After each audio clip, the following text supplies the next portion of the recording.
بسم اللہ الرحمن الرحیم۔ السلام علیکم، ہمارے چینل میں خوش آمدید ناظرین۔ آج آپ کے لیے میں انتہائی خوفناک، سنسنی خیز اور دلچسپ کہانی لے کر آئی ہوں، لیکن کہانی شروع کرنے سے پہلے آپ سے گزارش ہے کہ اگر آپ ہمارے چینل پر نئے ہیں تو ہمارے چینل کو ضرور سبسکرائب کیجیے تاکہ آپ کو ہماری ویڈیوز سب سے پہلے ملیں۔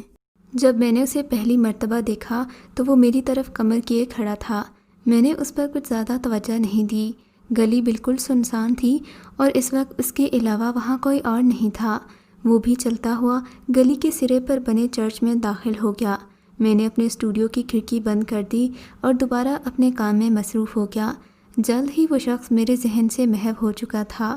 دوپہر تک موسم خاصا گرم ہو گیا تھا۔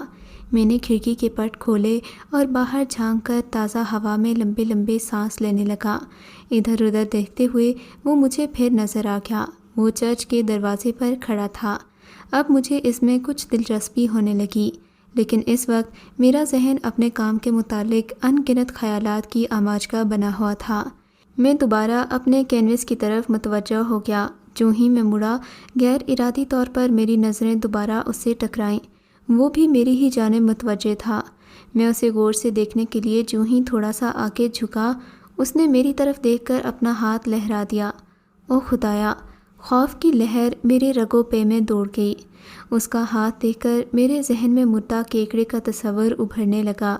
اس کا چہرہ یوں محسوس ہو رہا تھا جیسے کسی نے ہڈیوں کے ڈھانچے پر محض کھال منڈ دی ہو۔ میں کچھ سمجھ نہیں سکا کہ اس سے مجھے خوف کیوں محسوس ہو رہا ہے، لیکن کچھ عجیب ضرور تھا۔ کہیں نہ کہیں کوئی گڑبڑ تھی، لیکن کہاں؟ میرا ذہن اسے سمجھنے سے قاصر تھا۔ یہ سب میرا وہم بھی تو ہو سکتا تھا۔ اس دوران وہ مڑ کر دوبارہ چرچ میں داخل ہو گیا۔ ابھی میں اسے ذہن سے جھٹک کر دوبارہ کام کی طرف متوجہ ہو گیا۔ اپنی ماڈل کو ہدایات دینے لگا کہ وہ دوبارہ اسی حالت میں بیٹھے جیسے کہ وہ پہلے بیٹھی ہوئی تھی۔ کچھ دیر برش چلانے کے بعد مجھے احساس ہونے لگا کہ میں کینوس پر ماڈل کے صحیح زاویے اور نقوش ابھار نہیں پا رہا ہوں، حالانکہ پہلے کبھی ایسا نہیں ہوا تھا، مگر آج ہر چیز غلط ہو رہی تھی۔ میں چاقو کی مدد سے کینوس پر لگے رنگ کھرچ کر درست کرنے کی کوشش کرنے لگا۔ اب مجھے اپنے آپ پر غصہ آ رہا تھا۔ میں سمجھ نہیں پا رہا تھا کہ ماڈل کے خوبصورت اور پرگوشت چہرے کو میں نے کینوس میں منتقل کرتے وقت میں نے ہڈیوں کا ڈھانچہ کیوں بنا دیا تھا۔ میں نے اپنی ماڈل کی طرف دیکھا۔ وہ اسی پوز میں بیٹھی ہوئی تھی، اپنے میکسیکن حسن، اسی حسین چہرے، سراہی دار گردن، لمبے خوبصورت بالوں اور زندگی کی رعنائیوں سے دہکتے گالوں کے ساتھ۔ کیا مجھ سے کوئی غلطی ہو گئی ہے؟ اس نے دھیرے سے پوچھا۔ نہیں، کچھ رنگ غلط لگ گئے تھے، میں نے جواب دیا۔ اب میں اسے کیسے بتاتا کہ کیا بنا ڈالا تھا؟ کیا میرے پوز میں کچھ گڑبڑ تھی؟ وہ دوبارہ پوچھنے لگی۔ نہیں، ایسی کوئی بات نہیں۔ اس کا مطلب ہے کہ میرا کوئی قصور نہیں ہے؟ نہیں، یہ سب میری اپنی غلطی ہے۔ او، مجھے بہت افسوس ہوا، اس نے کہا تھا۔ میں نے اسے کہا کہ وہ کچھ دیر آرام کر سکتی ہے۔ اس وقت تک میں اپنے کینوس کو کھرچ کر دوبارہ درست تصویر کرنے کی کوشش کرتا ہوں۔ وہ سگریٹ سلگاتی ہوئی باہر چلی گئی۔ میں نہیں جانتا تھا کہ کینوس خراب تھا یا پھر رنگوں میں کوئی نقص تھا، کیونکہ جتنا میں کینوس کو رگڑتا تھا، رنگ اس پر اتنے ہی پھیلتے جا رہے تھے۔ میں کسی آت بلاؤ کی طرح مسلسل اپنے کام میں جٹا ہوا تھا، لیکن جتنا میں اسے درست کرنے کی کوشش کرتا، وہ اتنا ہی بگڑتا چلا جاتا۔ تنگ آ کر میں نے اسے رگڑنا بند کر دیا، لیکن اس وقت تک رنگ پورے کینوس تک پھیل چکے تھے اور میں بری طرح تھک چکا تھا۔ جلد ہی مجھے احساس ہونے لگا کہ کینوس میں کوئی نقص نہیں ہے اور نہ ہی رنگ خراب ہیں۔ تو پھر یہ سب کیوں ہو رہا تھا؟ میں نے لیزا کو پکارا تو وہ کمرے میں آ کر کرسی پر دراز ہو گئی، ہوا میں سگریٹ کے دھوئیں اڑانے لگی۔ جو ہی اس کی نظر کینوس پر پڑی، وہ غصے سے بولی، یہ کتنے واہیات رنگ ہیں۔ میں نے اسے منہ بناتے ہوئے دیکھا تو بولا، کیا تم نے پہلے کبھی مجھ سے ایسی غلطی سرزد ہوتے دیکھی ہے؟ نہیں، تو پھر؟ وہ کچھ نہ بولی، اٹھ کر کھڑی ہو گئی اور کھڑکی میں چلی گئی۔ دوبارہ میں اپنے کام میں مصروف ہو گیا، مگر مجھے مسلسل ناکامی ہو رہی تھی۔ تنگ آ کر غصے سے میں نے سارے برش زور سے کینوس پر مار دیے۔ آواز سن کر وہ مڑی اور طنزیہ انداز میں مسکرانے لگی۔ واہ، کتنے بڑے تخلیق کار ہو تم! 3 ہفتے اس پر محنت کی اور نتیجہ یہ رہا۔ وہ کینوس کی طرف اشارہ کرتے ہوئے بولی۔ میں بے انتہا شرمندگی محسوس کر رہا تھا۔ میں نے خراب کینوس اٹھا کر دیوار کے ساتھ لگا دیا۔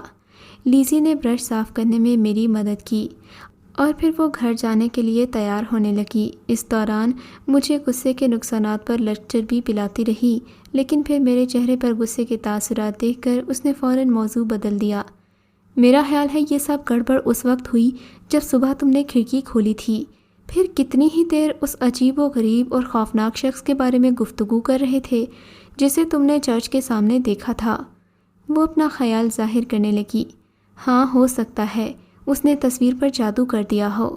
میں کھڑکی کی طرف دیکھتے ہوئے مزاحیہ انداز میں بولا تو وہ میرا منہ دیکھتی رہ گئی۔ 6 بج چکے ہیں، میں نے اسے یاد دلایا۔ میں جانتی ہوں۔ وہ آئینے کے سامنے اپنا لباس درست کرتے ہوئے بولی۔ دیکھو لیزا، میں تمہیں زیادہ دیر روکنا نہیں چاہتا۔ میں کھڑکی پر جھکتا ہوا بولا، مگر پھر فوراً ہی پیچھے ہٹ گیا۔ لیزی نے معنی خیز اندازوں میں مجھے دیکھا اور برا سا منہ بناتی ہوئی وہ بھی کھڑکی پر جھک گئی۔ کیا یہ وہی آدمی ہے جسے دیکھ کر تم صبح سے خوفزدہ ہو؟ وہ سرگوشی کے انداز میں پوچھنے لگی۔ میں نے کچھ بولے بغیر ہاں میں سر ہلا دیا۔ اس وقت وہ بھوت نما شخص مڑ کر گلی کی دوسری سمت جانے لگا۔ میں نے اس کا چہرہ تو نہیں دیکھا، لیکن وہ اچھا خاصا لگتا ہے۔ لیزی نے میری طرف توجہ کیے بغیر اپنی بات جاری رکھی۔ اس کو دیکھ کر مجھے اپنا ایک خواب یاد آ گیا ہے۔ تمہیں معلوم ہے میں نے کیا خواب دیکھا تھا؟ میں کیسے جان سکتا ہوں؟ میں نے منہ بنا کر جواب دیا۔ تم بھی اس خواب میں ہو، اس لیے یقیناً جانتے ہو کہ… لیزی، کیا تم یہ کہنا چاہتی ہو کہ میں تمہارے خوابوں میں آتا ہوں؟ میں نے اسے گھور کر دیکھا۔ پہلے سنو تو، وہ جھنجھلا کر بولی۔ سناؤ۔ میں کھڑکی سے ہٹ گیا اور سگریٹ سلگاتے ہوئے بولا۔ لیزی دوبارہ کھلی کھڑکی کی چوکھٹ پر جھک کر کھڑی ہو گئی اور بڑی سنجیدگی سے بولنے لگی۔ چند دن پہلے ایک رات جب میں اپنے بستر پر لیٹی ہوئی تھی، مجھے نیند نہیں آ رہی تھی۔ میری سوچیں آوارہ ہو رہی تھیں۔ میں کسی خاص موضوع کے بارے میں نہیں سوچ رہی تھی۔ میں سارا دن تمہارے لیے پوز بنا کر تھک چکی تھی۔ میرا جوڑ جوڑ دکھ رہا تھا، مگر نہ جانے کیوں نیند میری آنکھوں سے کوسوں دور تھی۔ آدھی سے زیادہ رات گزر چکی تھی اور پھر یقیناً میں سو گئی تھی۔ میرا خیال ہے کہ وہ خواب تھا، مگر میں محسوس کر رہی تھی کہ میں آنکھیں بند کیے لیٹی ہوں۔ کوئی طاقت مجھے مجبور کر رہی ہے کہ میں اٹھ کر کھڑکی میں جا کر کھڑی ہو جاؤں۔ میں اٹھ کر کھڑی ہوئی اور کھڑکی کھول کر باہر دیکھنے لگی۔ حد نظر تک ویرانی پھیلی ہوئی تھی۔ مجھے اندھیرے سے خوف محسوس ہونے لگا۔ باہر ہر چیز تاریکی کے سیاہ پردے میں لپٹی ہوئی تھی۔ تب مجھے اچانک پہیوں کی چرچراہٹ سنائی دی۔ میں متجسس نظروں سے ادھر ادھر دیکھنے لگی۔ کافی دیر آواز آتی رہی، لیکن تاریکی میں کچھ دکھائی نہیں دے رہا تھا۔ بالآخر مجھے ایک گھوڑا گاڑی دکھائی دی جو اسی گلی میں آ رہی تھی۔ ایسی گھوڑا گاڑی میں نے پہلے کبھی نہیں دیکھی تھی، اور پھر یہ زمانہ ان گاڑیوں کا بھی نہیں تھا۔ وہ آہستہ آہستہ نزدیک آتی جا رہی تھی۔ پھر وہ میری کھڑکی کے نیچے سے گزری۔ میں نے دیکھا کہ وہ ایک میت گاڑی تھی۔ میں خوف اور دہشت سے کانپنے لگی تھی۔ گاڑی پان نے آہستہ سے اپنا سر گھمایا اور اپنی سفید بے نور آنکھوں سے مجھے گھورنے لگا۔ ایک دم سے میری آنکھ کھل گئی۔ میں نے دیکھا کہ میں واقعی کھڑکی کے پاس کھڑی تھی اور سردی سے کانپ رہی تھی، لیکن گلی بالکل خالی تھی۔ میت گاڑی جا چکی تھی۔ یہی خواب میں نے دوبارہ چند دن پہلے دیکھا۔ اس دفعہ بھی جب میری آنکھ کھلی تو میں اسی طرح کھلی کھڑکی میں کھڑی تھی۔ اس کے بعد کل رات بھی میں نے یہی خواب دیکھا۔ تمہیں یاد ہوگا کہ کل کتنے زور کی بارش ہوئی تھی۔ جب میں جاگی تو حسب معمول کھڑکی کے پاس کھڑی تھی۔ اچھا لیزی، اب خواب سنانا بند بھی کرو۔ میں کہاں موجود تھا تمہارے خواب میں؟ میں نے مزاحیہ انداز میں پوچھا۔ تم اس گاڑی میں رکھے تابوت کے اندر تھے، لیکن زندہ تھے۔ لیزی کا لہجہ حد درجہ خوفزدہ تھا۔ تابوت میں؟ میں چیخ اٹھا۔ ہاں، اس کی سرسراتی آواز سنائی دی۔ تمہیں کیسے معلوم؟ کیا تم نے بند تابوت کے اندر جھانک لیا تھا؟ میرے لہجے میں گھبراہٹ تھی۔ نہیں، جھانکا تو نہیں تھا، لیکن میں نے محسوس کیا کہ تابوت کے اندر تم ہو۔ میرے ذہن میں یہ بات ایسے موجود تھی جیسے میں پہلے سے جانتی تھی۔ میرا خیال ہے کہ تم نے رات کو زیادہ کھانا کھا لیا ہوگا۔ میں نے اپنے خوف کو جھٹکتے ہوئے ہنس کر کہا تھا، لیکن اسی لمحے لیزی کی دل خراش چیخ نے میرے کہکہے کا گلا گھونٹ دیا۔ وہ کھڑکی میں دہشت سے کانپے جا رہی تھی۔ کیا ہوا؟ میں فوراً اس کی طرف لپکا۔ نیچے گلی میں وہ آدمی موجود ہے۔ وہ ہکلاتے ہوئے بولی، وہ کون سا آدمی؟ وہ جو میت گاڑی چلاتا ہے۔ اس کی آنکھیں دہشت کے مارے حلقوں سے باہر ابل رہی تھیں۔ میں نے فوراً بے احتیاطی میں آگے بڑھ کر کھڑکی سے باہر جھانکا، مگر وہاں کوئی نہیں تھا۔ ساری گلی سنسان پڑی تھی۔ بے وقوف لڑکی، میرا خیال ہے تم بہت زیادہ تھک چکی ہو۔ نہیں، میں وہ چہرہ اچھی طرح پہچانتی ہوں۔ میں پورے ہوش و حواس میں یہ بات کہہ رہی ہوں۔ دیکھو لیزی، بہتر ہے تم چند دن کے لیے آرام کر لو۔ سارا دن ایک ہی پوز میں بیٹھے بیٹھے تم تھک جاتی ہو، اسی لیے رات بھر بے تکے خواب دیکھتی رہتی ہو۔ میرا خیال ہے جب تم چھٹیاں گزار کر واپس آؤ گی تو ایسے بے سر و پا خواب نہیں دیکھو گی۔ یہ سب تمہارا وہم ہے، وہ ہلکے سے بولی۔ اور اس آدمی کے بارے میں کیا خیال ہے جو گلی میں کھڑا تھا؟ وہ صرف ایک عام سا کمزور آدمی ہے۔ وہ بے بسی سے مسکرائی اور میرے کمرے سے چلی گئی۔ دوسری صبح میں اخبار پھینکنے والے کی دستک پر نیند سے جاگا۔ اخبار ہاتھ میں پکڑ کے بے خیالی میں جا کر کھڑکی میں کھڑا ہوا۔ وہی کیکڑا نما بدصورت اور خوفناک شخص گلی میں ایک پول کے نیچے کھڑا تھا۔ بتا سکتے ہو یہ آدمی جو نیچے گلی میں کھڑا ہے یہ کون ہے؟ میں نے اخبار والے سے پوچھا تھا۔ یہ سامنے والے چرچ میں رات کا چوکیدار ہے۔ اسی منحوس کی وجہ سے مجھے چند دن پہلے رات باہر گزارنا پڑی۔ کیا ہوا تھا؟ میں چونک گیا۔ اس رات میں فلم کا آخری شو دیکھ کر آ رہا تھا کہ میرے ساتھ میری گرل فرینڈ بھی موجود تھی۔ ہم نے دیکھا کہ یہ منحوس چرچ کی سیڑھیوں پر بیٹھا ہے۔ میری گرل فرینڈ چرچ میں دوران عبادت چندہ اکٹھا کرنے پر مامور ہے۔ اس شخص کی نگاہیں مسلسل جینی کے جسم پر جمی ہوئی تھیں۔ اس کے گھورنے سے مجھے غصہ آ گیا۔ میں نے پوچھا، سوکھے کیڑے کیا دیکھ رہے ہو؟ مگر وہ کچھ نہ بولا، بس طنزیہ انداز میں ہمیں دیکھتا رہا۔ مجھے بہت زیادہ غصہ آیا۔ میں اس کے سر کی طرف لپکا، مگر اف خدایا، اس کا سر برف کی طرح ٹھنڈا اور سخت تھا۔ میں ویسے ڈرتا نہیں ہوں، مگر اسے دیکھ کر ہم دونوں وہاں سے بھاگ نکلے۔ جب تھامسن چلا گیا تو میں نے دوبارہ کھڑکی سے جھانکا۔ وہی کیکڑا نما شخص ابھی تک چرچ کے دروازے پر کھڑا تھا۔ ابھی تک مجھے اسے ایک انجانا سا خوف محسوس ہو رہا تھا۔ لیزی میری پسندیدہ ماڈل تھی۔ وہ 1 سال سے میرے ساتھ کام کر رہی تھی۔ اپنی تمام ماڈلز میں مجھے صرف لیزی ہی پسند تھی۔ وہ جیسا کہتی تھی یہ اس قدر حسین تھی کہ مجھے ڈر لگتا تھا کہ میں کہیں اس کے عشق میں گرفتار نہ ہو جاؤں۔ جانتی ہو، کل رات میں نے بھی ایک خواب دیکھا تھا۔ میں نے اسے متوجہ کیا۔ اسی پراسرار آدمی کے بارے میں؟ اس نے مسکرا کر پوچھا۔ ہاں، میں نے اسے خواب سنانا شروع کر دیا۔ میں رات کو تقریباً 10 بجے ہی سو گیا تھا۔ میں نے خواب میں دیکھا کہ میں جاگ گیا ہوں۔ گھڑی کی طرف دیکھا تو سوئیاں آدھی رات کا اعلان کر چکی تھیں۔ مجھے یقین تھا کہ میں جاگ رہا ہوں۔ پھر میں نے دیکھا کہ میں ایک شیشے کے تابوت میں لیٹا ہوا ہوں۔ یہ تابوت ایک گھوڑا گاڑی میں رکھا ہے جو پتھریلے راستے پر ہچکولے کھاتی چلی جا رہی ہے۔ میں اپنے قریب سے گزرتے لیمپ پوسٹ بھی صاف دیکھ سکتا تھا۔ تابوت اتنا تنگ تھا کہ میں بالکل حرکت نہیں کر سکتا تھا۔ میرے دونوں ہاتھ میرے سینے پر رکھے تھے۔ میں باوجود کوشش کے انہیں ہلا نہیں سکتا تھا۔ سن سکتا تھا مگر گویائی میرا ساتھ نہیں دے رہی تھی۔ یہاں مسلسل اندھیرا تھا، روشنی تھی اور نہ ہی کہیں زندگی کے آثار، لیکن ایک گھر کی پہلی منزل پر صرف ایک کھڑکی کھلتی تھی جس میں سفید لباس پہنے کوئی شخص کھڑکی میں کھڑا نیچے جھانک رہا تھا۔ اور جانتی ہو وہ کون تھا؟ وہ تم تھی۔ لیزی نے اپنی کوہنیاں میز پر ٹکا دیں، آنکھیں کو جھکائی۔ اس کی خوبصورت چمکیلی آنکھوں میں حیرت کا سمندر تھا، مگر وہ کچھ نہ بولی۔ میں تمہارا چہرہ صاف پہچان سکتا ہوں، میں دوبارہ بولا۔ تمہارے چہرے پر اداسی چھائی ہوئی تھی۔ پھر گھوڑا گاڑی آگے مڑ گئی اور ایک تنگ و تاریک گلی میں چلی گئی۔ تھوڑی دور جا کر گاڑی رک گئی۔ میں آنکھیں بند کیے کسی کا منتظر رہا۔ خوف اور بے قراری مجھ پر پوری طرح غلبہ پا چکی تھی۔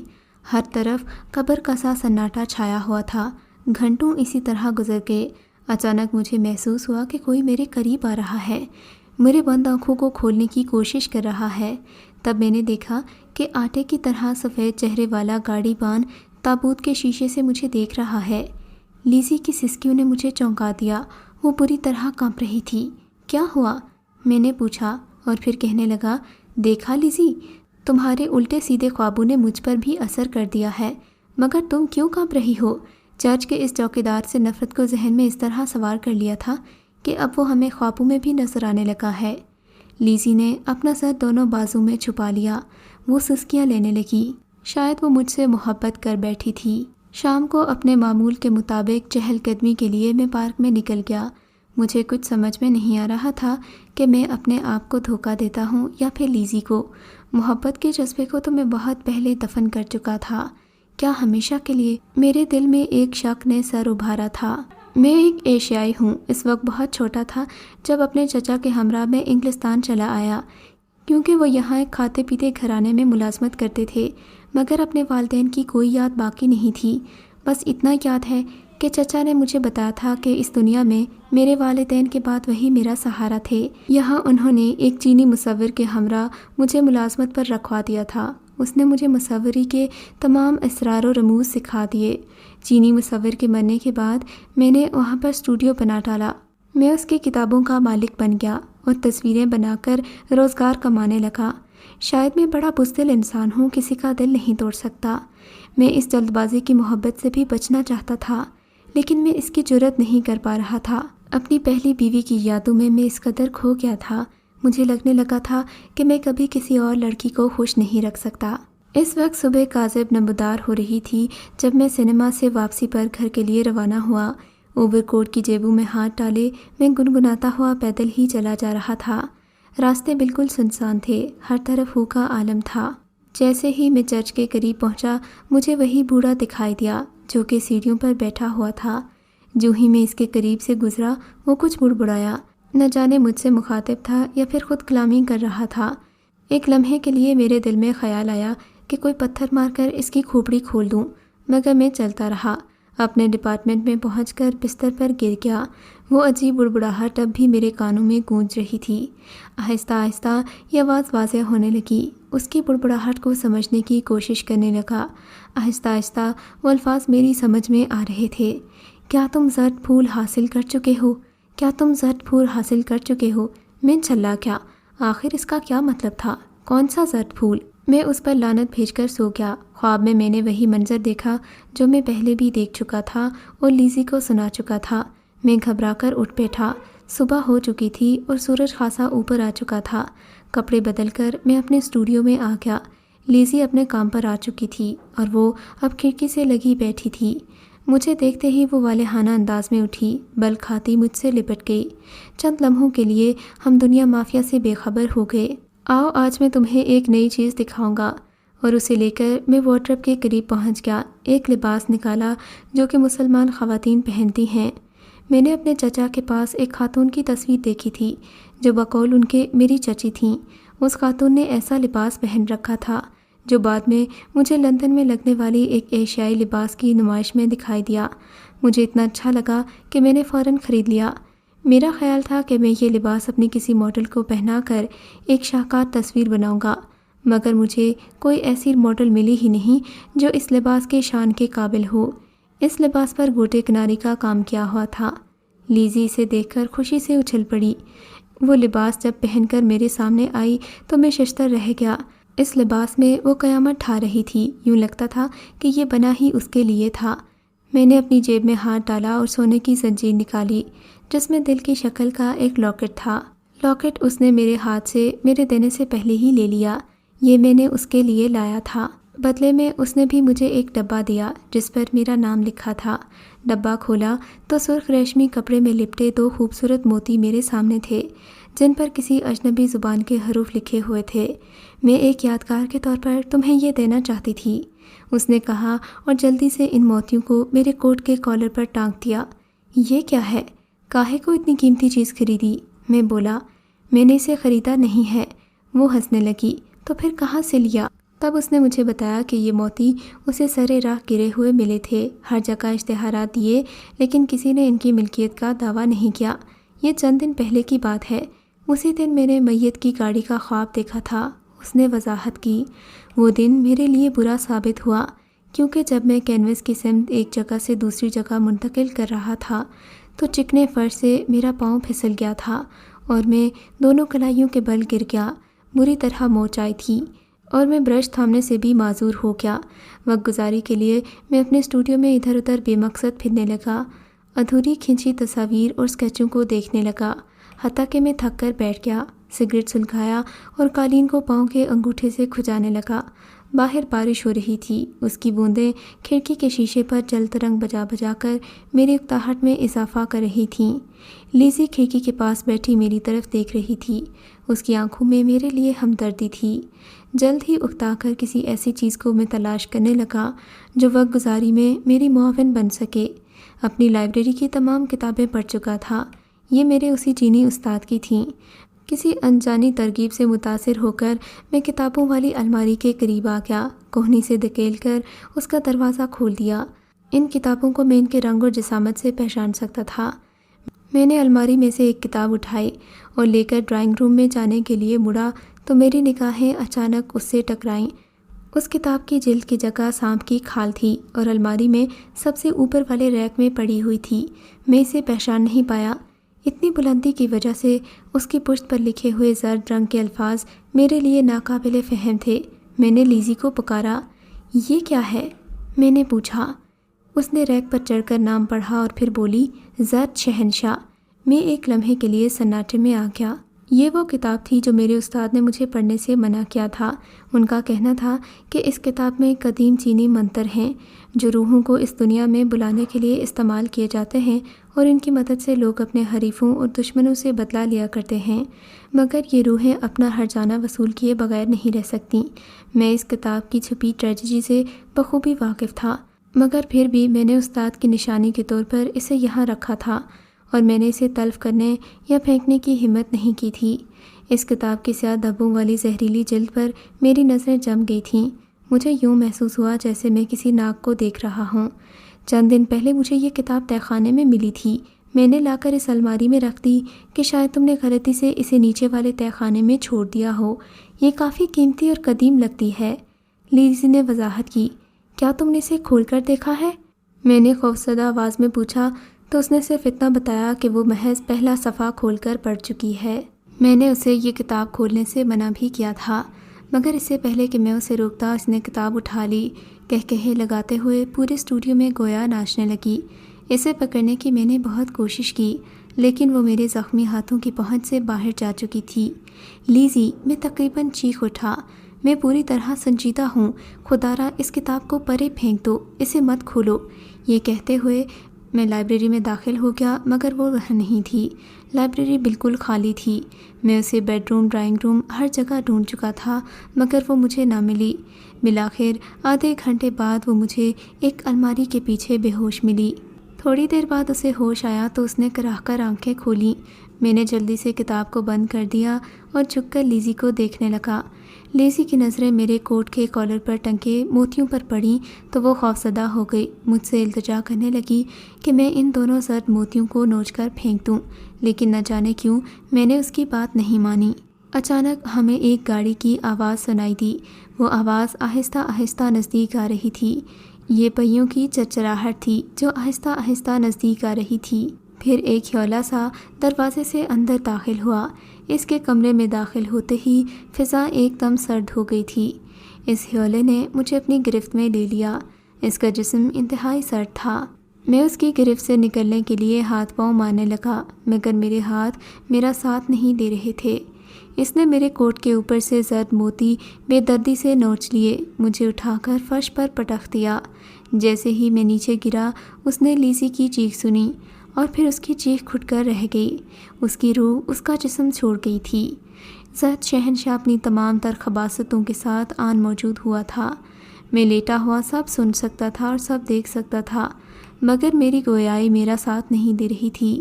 میں ان ڈاکٹروں کو دیکھ سکتا تھا جو میرے آس پاس کھڑے تھے۔ وہ جانتے تھے کہ لیزی مر چکی ہے اور میں مر رہا ہوں۔ جب لوگوں نے چیخیں سنی اور وہ اس گھر میں داخل ہوئے تو انہیں ایک بے ہوش آدمی گرا ہوا ملا۔ 2 لاشیں بھی تھیں، ایک لیزی کی اور ایک چرچ والے چوکیدار کی۔ ڈاکٹروں نے جب دونوں لاشوں کا معائنہ کیا تو وہ بہت زیادہ حیران ہوئے، کیونکہ ڈاکٹرز کے مطابق چوکیدار کی لاش 100 سالہ پرانی تھی اور اسے مرے ہوئے کئی 100 سال گزر چکے تھے۔ یہ آخری بات تھی جسے میں سمجھا۔ میرے ذہن پر تاریکی چھا رہی ہے، شاید میں مر رہا ہوں۔ یہ تحریر مجھے ایک زرد رنگ کی جلد کی کتاب میں سے ملی تھی۔ اس کتاب کے باقی صفحے خالی تھے اور یہ ایک مبہم سی تحریر تھی جس کا کوئی مفہوم میری سمجھ میں نہیں آ سکا۔ یہ زرد رنگ کی کتاب تھی، اس کو چھوڑنے کے بعد میرے ہاتھوں میں عجیب طرح کی جلن ہو رہی تھی جو آج بھی میرے ہاتھوں میں موجود ہے۔ میں نے یہ کتاب ایک انجانے خوف کے تحت بند کر کے وہیں پر رکھ دی تھی۔ میں نہیں جانتی کہ یہ کتاب میری یونیورسٹی کی لائبریری میں کیسے اور کہاں سے آ گئی تھی۔ اگر آپ کو یہ کہانی اچھی لگی ہے تو اس ویڈیو کو لائک کیجیے اور اس طرح کی مزید ویڈیوز دیکھنے کے لیے ہمارے چینل کو سبسکرائب کیجیے۔ اور ہاں، اگر آپ کی کسی دوست، رشتہ دار یا بہن کے ساتھ خدا نہ کرے ایسا کوئی واقعہ پیش آیا ہے تو ہمیں کامنٹ سیکشن میں اس کے بارے میں ضرور بتائیے۔